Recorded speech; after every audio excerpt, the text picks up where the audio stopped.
What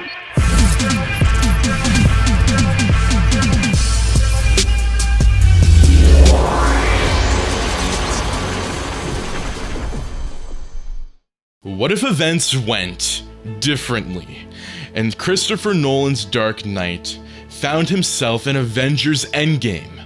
Welcome back, my fellow watchers of the multiverse, to another thrilling what-if scenario. Today we're diving into the finale of our series where the Dark Knight from 2008's Batman continues his journey in the Marvel Cinematic Universe, following the events of Avengers Infinity War. Imagine a universe where Bruce Wayne, with his unmatched detective skills, combat prowess, and strategic mind, joins the Avengers in their desperate attempt to undo the damage wrought by the Mad Titan. How would Batman's presence influence the team's plan to retrieving the Infinity Stones across time? Let's explore a world where the Dark Knight steps into the final battle of Endgame and see how this alternate scenario reshapes the fate of the MCU. But before we embark on this epic conclusion, if you enjoy exploring the possibilities of the multiverse, consider supporting my work on Patreon and Substack. Your support allows me to create even more content, dive deeper into these what-if scenarios, and push the boundaries of our imagination. Thank you guys so much for being a part of this adventure, and let's dive into the powerful twists of the finale of this what if. After failing to stop Thanos from eliminating half of the universe's population, Batman and the Avengers soon take their revenge on the Mad Titan Thanos. But even with the tyrant gone, they still had no way to reverse the damage Thanos had caused, or so they thought. Now 5 years later, the team may have found a way to get everyone back who disappeared during the snap, and it involves time travel. Location: space. Aboard the Benatar.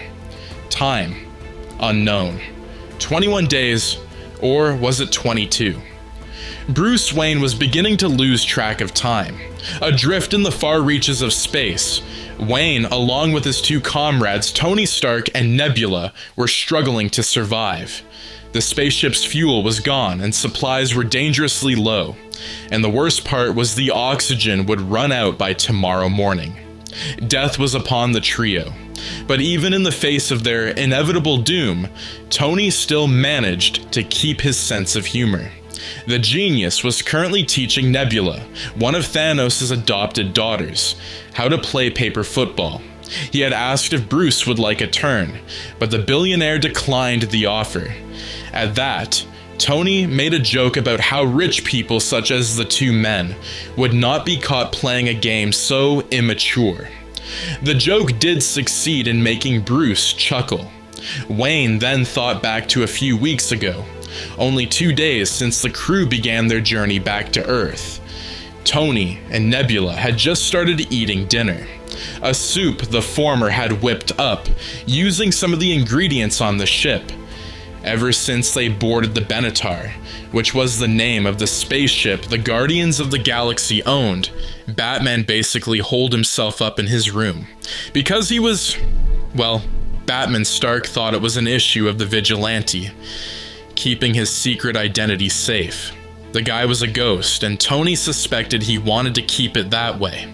But much to everyone's surprise, when the doors to the main deck opened, the person who stepped through was not Batman. It was Bruce Wayne. No suit, no mask, just Bruce Wayne. Not recognizing the human who had stepped foot in their ship, Nebula immediately grabbed her batons and pointed one straight at Bruce, while Tony stayed where he was, calmly eating his meal. The genius then mumbled the words, "I knew it," but it was still loud enough for the others to hear. Bruce sighed, knowing that if anyone would figure out his identity, it would be Tony Stark. And Nebula, well, how was she supposed to know who Bruce Wayne was in the first place? In the present day, Tony and Nebula were currently tied in their game of paper football. Taking his next shot, Stark did a terrible job, and his football did not even touch the goalpost Nebula had formed with her hands. He said that the cyborg had a chance to win the game if she scored the next goal, and with determination in her eyes, Nebula took her shot, and she won. The way Nebula's eyes widened in shock when Stark announced her victory was almost adorable, as if she had never won anything in her life. But considering how the woman described her life, living under Thanos' thumb, maybe that was the case. In fact, Nebula's cybernetic parts were the result of her losses against her adoptive sister, Gamora. To fix the cyborg so she does not lose a battle again, Thanos had some parts of Nebula's body replaced with mechanical pieces. Bruce watched as Tony held out his hand to Nebula, complimenting her for being a good sport. The cyborg slowly took Stark's hand and shook it while admitting she had fun playing the game. She asked if Tony would like to play again, but the man shook his head and said he was about to go to bed. So, seeing as no one else was on the ship, Bruce decided he would step up in Tony's place. He could have imagined it, but Bruce could have sworn he saw Nebula smile for a moment when he agreed to play with her. Location: New York. Avengers compound time: 10:01 p.m. It was late and Steve Rogers was doing a quick shave before heading to bed. Nothing particularly exciting, just the American hero going through his nightly routine. So, when the bathroom suddenly started to shake violently, Rogers was surprised. At first, he believed it was simply an earthquake, but the man soon heard something fly overhead, and he knew he needed to investigate. Running outside, Steve was joined by 3 of his fellow Avengers: Natasha Romanoff, Bruce Banner, and James Rhodes.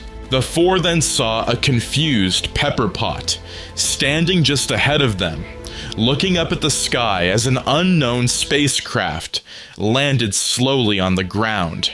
But the craft was not flying on its own.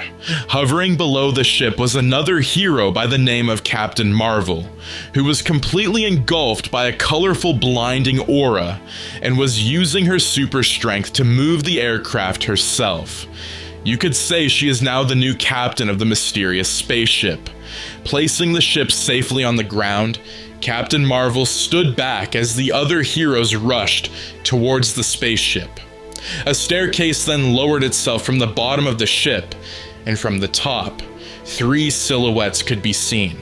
The closer they advanced to ground, the clearer their appearances became. The first to reach the trio was Steve, sprinting to the steps when he saw a pale and sickly Tony Stark. The genius was being helped by Nebula and, to Rogers' shock, Bruce Wayne. Steve quickly grabbed Tony's right arm and threw it over his shoulders. Bruce held onto Stark's right arm and moved to help Steve carry the injured man inside. But Wayne did glance over his shoulder to look back at Nebula, who had stayed back with the ship. She nodded to Bruce, noticing the concerned look on his face and trying to assure him that she was all right. A second later, the cyborg was joined by a talking raccoon. Bruce would worry about that later. Location: Planet 0259S, The Garden. Time: unknown. The Garden, he called. The place where he would retire once his mission was complete. That was the dream, right? But this was not exactly the happy ending Thanos had expected for himself. His family was gone. Those who had survived the snap are probably hunting him down right this second, and his body was barely functional at this point. Throwing in a bit of salt into the soup he was cooking, Thanos looked down at his damaged left arm, badly scarred and limp at his side. To make matters worse, his Infinity Gauntlet was now fused to the arm, burned into his very flesh. The Mad Titan took a seat by the small fire he had created with the pot of soup in hand. But that was when he noticed a bright sphere of light coming from outside, and it was quickly coming closer to Thanos' position. It was so fast, the tyrant hardly had any time to defend himself before the light crashed into him, and he held the Infinity Gauntlet to block the attack.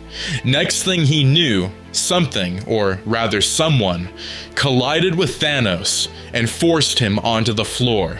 Rolling across the floor, Captain Marvel swiftly got back on her feet and rushed towards Thanos.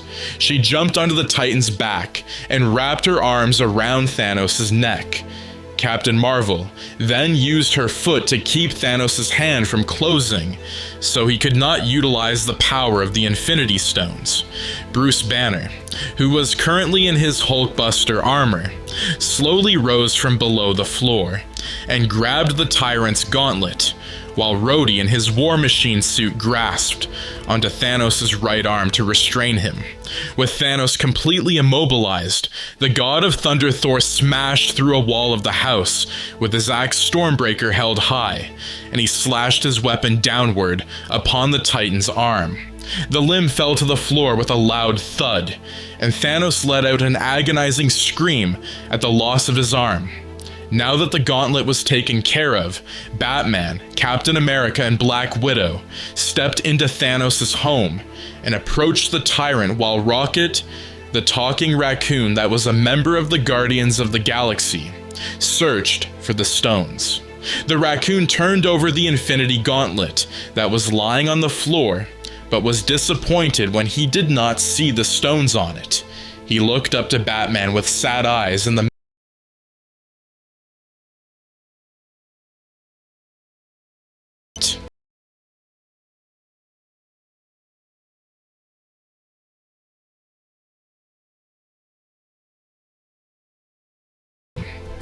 Sitting within the East Wing, Bruce Wayne stared out the large window of his room.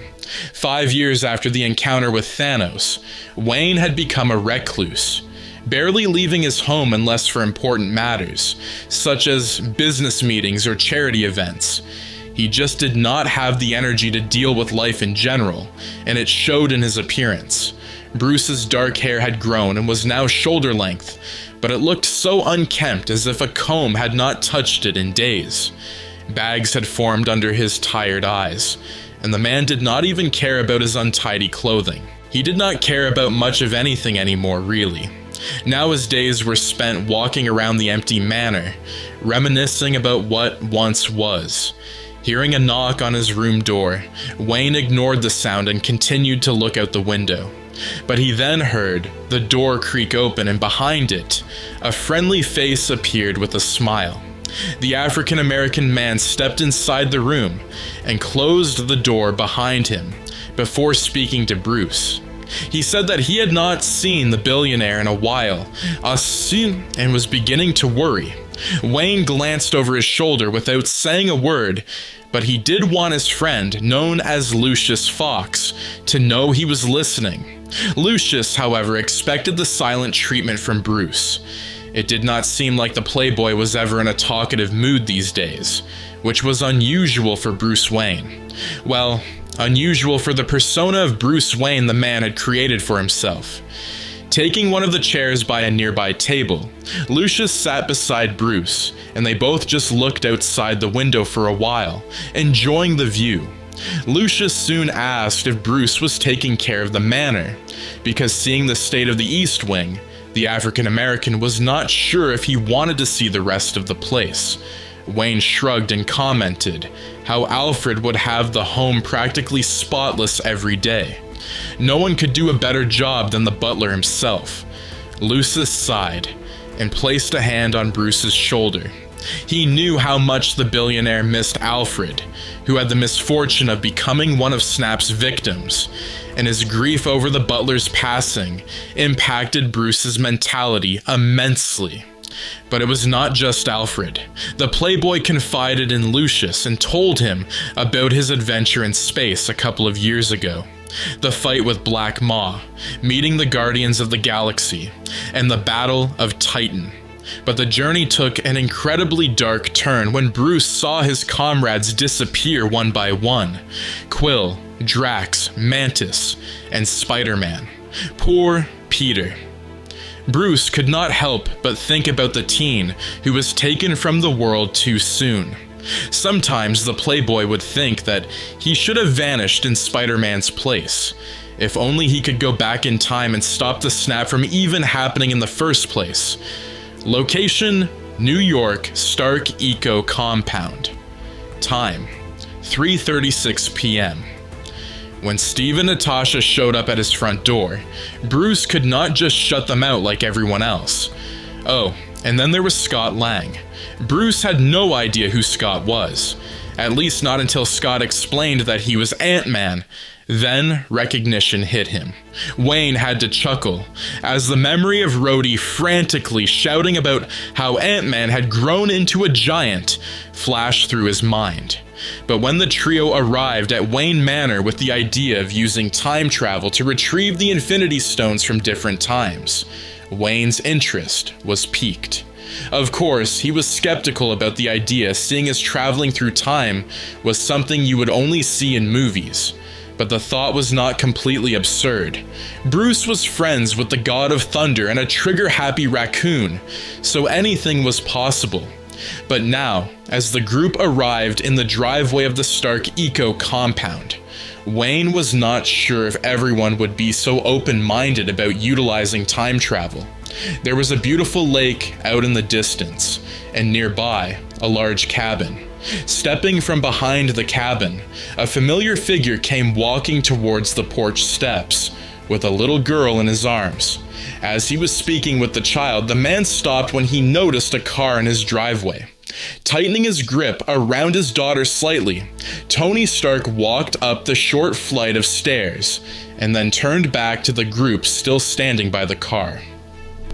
Bruce gave a quick nod to Stark, who nodded back. The man then spun around and started heading into the cabin, which confused Steve as he believed the genius would have stopped to speak with them. But Natasha quickly explained that Tony had invited them into his home with his simple nod. Bruce nodded in agreement with Natasha, and the three, along with Scott, who felt really out of place with how close the others were compared to him, moved towards the cabin to follow Stark. This was going to be a long talk. Location: Avengers compound. Time: 5:40 p.m. After a few failed attempts to send Scott back in time, they were able to bring the hero back to the present safely, and not as a child, or an old man, or a baby, thank God. But now they need to figure out what went wrong with Lang's test run. Steve decided to take a small break and stepped outside the compound to get some fresh air. Soon after he left, Bruce joined him and leaned against one of the pillars of the compound's entrance. Seeing the distressed look on Steve's face, Bruce asked if the captain was all right. Steve answered honestly, saying that he was not sure if this would work. Time travel, he meant. At first, Rogers was on board with the idea of time travel, seeing it as the spark of hope everyone needed right now. But after witnessing Bruce and Scott's attempt at going through different points in time, Steve was not confident they would succeed in their mission. Sighing, Bruce stood from the pillar and stood beside Steve, patting the captain on his shoulder. The gesture reminded Wayne of how Lucius comforted him when he visited the Playboy at Wayne Manor. Bruce hoped it would help ease Rogers' nerves as well. Bruce reassured Steve that everything would work out in the end. After all, if anyone could lead the team to victory, it would be Captain America. Steve chuckled at that, but deep down he was grateful for Wayne's words. Bruce also mentioned the support group Steve had formed shortly after the snap.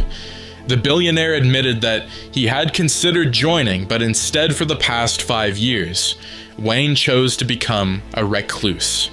He was so caught up in his own grief that he closed himself off from the rest of the world, afraid of what would happen if he got close to someone again. Afraid they would disappear like Alfred did. Steve expressed his condolences for the butler's passing. He then told Bruce that he was always welcome to join the support group, but the captain would have never forced the idea upon him. When he was ready, Bruce would take part in the therapy group if that was what he wanted, and on the off chance their time heist did not work out, Roger's doors were still open to Wayne if he ever needed support. Their minds now calm, Steve and Bruce were about to head back inside when they detected a black car pulling into the compound. The two men were confused as to who the newcomer was, but they soon figured that out. The car stopped right in front of Bruce and Steve. Rolling down the car window, Tony looked at his two comrades and assumed that the time travel test did not work. He even guessed that Scott was turned into a baby at one point during the test. Steve shook his head while confirming Stark's statement to be true. Not that the genius needed any confirmation. Location: Avengers compound. Time: 6:31 p.m. Clint Barton, who for the past few years has taken on the identity of Ronin, had volunteered as a test subject in Scott's place. He believed it was only fitting considering the crimes he has committed after the snap. And fortunately, the test run was a success. But now that the how was figured out, the Avengers had to worry about the when, as in which specific times they should travel to in order to get the Infinity Stones. Steve mentioned how almost everyone on the team has encountered a stone or two at some point in time. Smart Hulk, the ultimate fusion of Bruce Banner, and Hulk with the former's intelligence and the latter's physique, added that each Avenger would have material for one round trip each. And by material, Hulk was referring to the Pym particles Scott had introduced to them, which was a key component for traveling through time.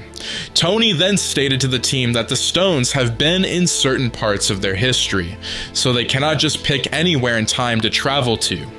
Bruce agreed and said they needed to pick their targets carefully. After some careful thinking, the Avengers were able to pinpoint specific dates and locations they could travel to find the stones.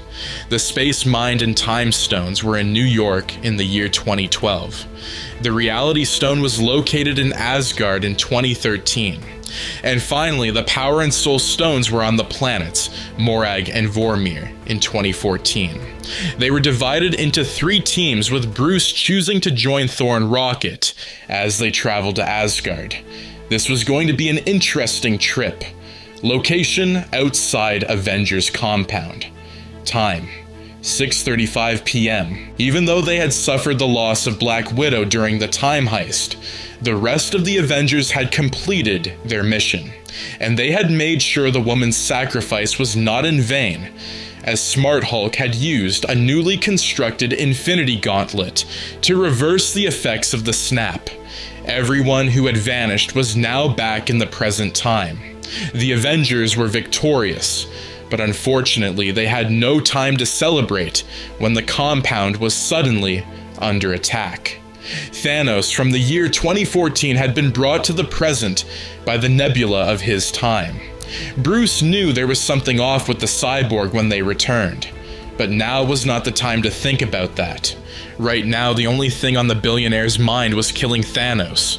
Looking down at the wristwatch on his left arm, Bruce pressed a small button on the side of the accessory, and soon a swarm of nanomachines spread across his body. They formed a dark blue and silver armored suit around Wayne, which he and Stark dubbed the Iron Bat armor. And the man was happy to finally have a cape. Now he truly felt like Batman in his upgraded armored suit. Iron Bat took a moment to look at his surroundings, in awe at the multiple golden portals that had opened up, courtesy of the revived Doctor Strange. The Sorcerer, however, had brought reinforcements, other heroes that had been brought back after vanishing from the snap: Scarlet Witch, Black Panther, and to Iron Bat's relief, Spider-Man. All the heroes had gathered to face off against Thanos and his army, ready to lay down their lives again so trillions would not ever have to suffer the same fate as they did 5 years ago. Suddenly, Thor's hammer, Mjolnir, which the god had taken during his trip through time, flew past Iron Bat, and Captain America grabbed the handle of the weapon. Seeing the captain hold on to the hammer with ease, Iron Bat wondered if he would ever be worthy of wielding Mjolnir. Maybe he would try his luck at another time. Gritting his teeth, Captain America shouted the rallying cry of the heroes, "Avengers, assemble." Location outside Stark Eco compound.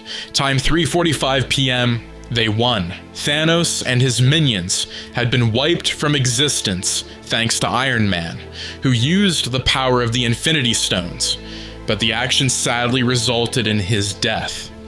Today at his funeral, many heroes have attended in honor of Stark, including Bruce Wayne with Alfred by his side. Wayne would forever be grateful to Tony for what he did. Everyone was in the genius's debt. Once the funeral was over, Bruce spotted Peter Parker and his Aunt May Parker heading out to their car. The billionaire stopped them and told Peter that if he and his aunt ever needed anything, just give him a call. Bruce then handed the teen a card with his number on it and gave Peter a quick hug, which the boy gladly accepted. Since his mentor was no longer among them, Wayne believed he should try to fill in the shoes of Tony Stark and guide Peter the best that he could. He was sure the kid would grow up into a great hero one day. And that is going to be it for What If the Dark Knight was in Avengers Endgame? What if the Dark Knight was in the MCU? Now, what did you guys think of this series on the channel? And would you guys like me to explore different scenarios too, like the 2022 version of Batman? I will be doing a 2022 version of Batman in Civil War and seeing how that version of Robert Pattinson's Batman, takes shape within the MCU. But again, thank you guys so much for tuning into these videos, and I do want to say, would you guys like to see more DC What If scenarios, or even crossover scenarios? Let me know in the comments down below, but if you guys do enjoy these videos and would like to see more, I would highly recommend that you guys considering clicking that big red button, as it goes a long way, as well as taking a look at my work on Patreon and the Substack. There's so much exclusive content on both of those platforms. But again, thank you guys so much for tuning in, and I will see you in the next episode. Take care and have a wonderful day. Peace out.